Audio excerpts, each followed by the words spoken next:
कल्पना कीजिए, एक शख्स जो समाज सेवक के रूप में पूजा जाता है, लेकिन असल में वो एक राक्षस है, जिसके घर की दीवारों के पीछे दफन है सैकड़ों बच्चों के कंकाल।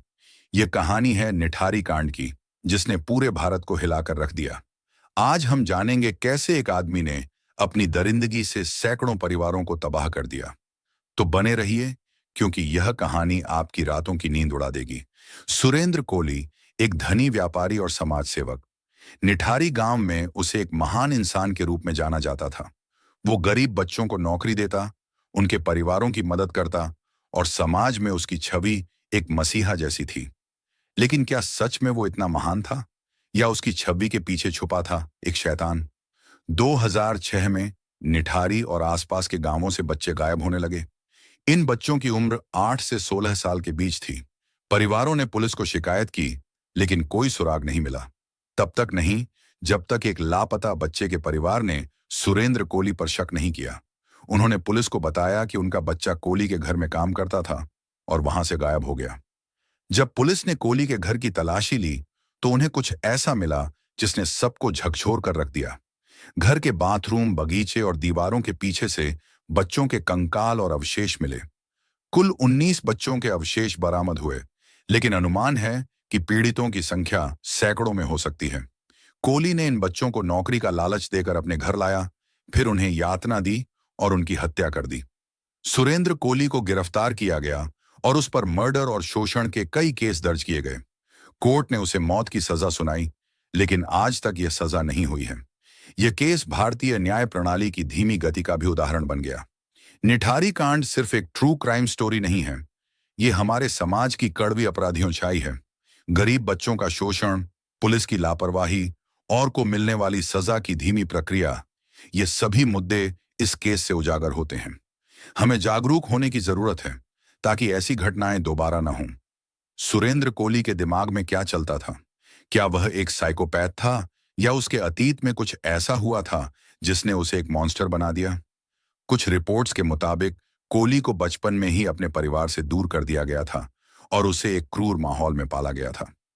क्या यही वजह थी कि उसने बच्चों के प्रति इतनी नफरत पाल ली, या फिर वह सिर्फ एक ठंडे दिल वाला किलर था, जिसे दूसरों का दर्द महसूस करने की क्षमता ही नहीं थी? क्या आप जानते हैं कि जब पहली बार बच्चे लापता हुए, तो पुलिस ने इसे गंभीरता से नहीं लिया?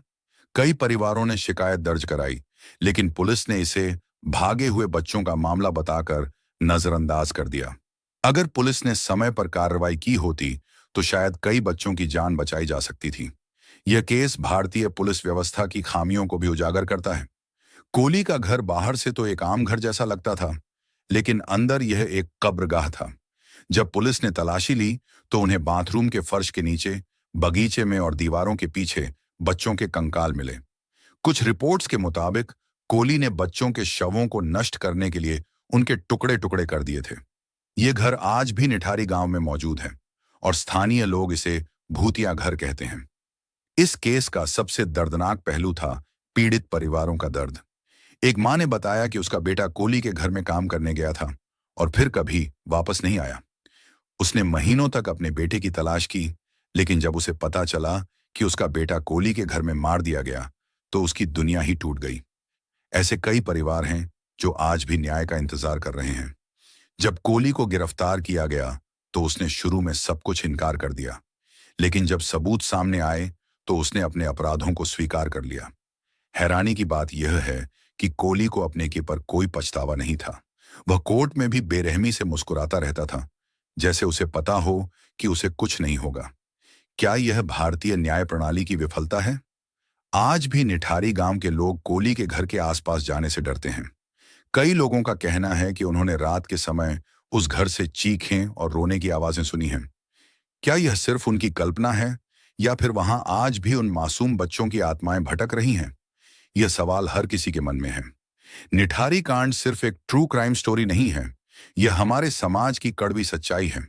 यह केस हमें यह सोचने पर मजबूर करता है कि क्या हम अपने आसपास हो रहे अपराधों के प्रति जागरूक हैं? क्या हम गरीब और कमजोर लोगों की मदद करने के लिए तैयार हैं? अगर हम चुप रहेंगे, तो ऐसे और सुरेंद्र कोली पनपते रहेंगे। अगर आपको यह कहानी महत्वपूर्ण लगी हो, तो इसे शेयर करें और लोगों को जागरूक करें। हमें यह सुनिश्चित करना होगा कि ऐसी घटनाएं दोबारा ना हों। और हाँ, अगर आपको लगता है कि हमें ऐसी और कहानियां बतानी चाहिए, तो कमेंट में जरूर बताएं। हमारे चैनल को सब्सक्राइब करना न भूलें, क्योंकि हम ऐसी ही रहस्यमय और डरावनी कहानियां लेकर आते रहते हैं।